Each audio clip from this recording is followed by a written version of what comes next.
May meaning sa akin to. Oo. Siyempre, you think I would put a random number just like because I feel like to? Siyempre, may meaning yun. Mia Vela. Okay.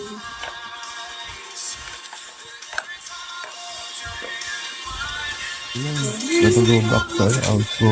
Alam mo yun, nakikinig lang ako sa music mo. Pinansin mo pa kasi ako. Would you? Kausap ko kasi yung tiyakin ko. That time, kausap ko siya. Isig na siya. Yeah. Kanina napunta lang ako sa live mo kasi I was sleeping and then narinig ko yung music mo. So I was like, okay, tambay mo na. Tambay ako dito. Nakatulog na ako and then suddenly all I heard is like, 416. I'm like, what the? Dapat, dapat pala tinanggal ko yung pendant ko. Sana pero kahit na tinanggal mo yung pendant mo, yung tipong, yung pangalan mo nandun pa rin sa una.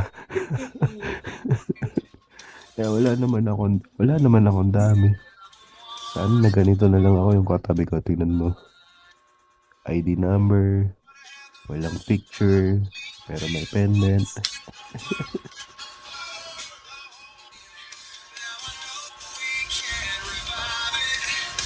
All the love.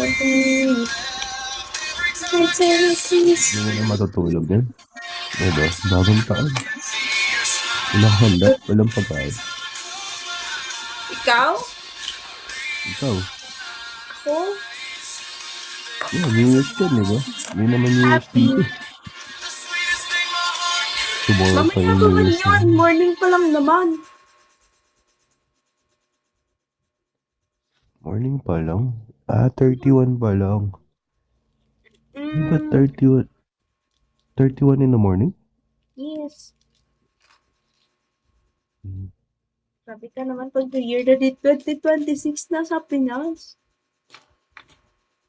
Well, sabi Bakit mo, sa inyo Happy ba? New Ano Year. ba sa inyo? 30, di ba? Sabi mo happy, so yun sinabi mo kanina, Happy New Year. So I assume na New, New Year's na sa Pinas? 31 na. Well, 31 na siya, pero umaga pa lang. Dito 30 pa lang ng hapon eh. What the? Siguro mamaya. Mamaya. Happy New Year Ay, parang hindi. mamaya. Umaga dito. Bukas, umaga dito. Gabi sa'yo. So, bukas. Yeah. Paano ako napunta sa live na to? Buti na lang. Buti na lang Hindi pala yung nakausap na music kita na before eh. nag-away. Usap na tayo before? Yeah. When? Ganyan pa rin na When? 3 years ago? 2 years ago? No man.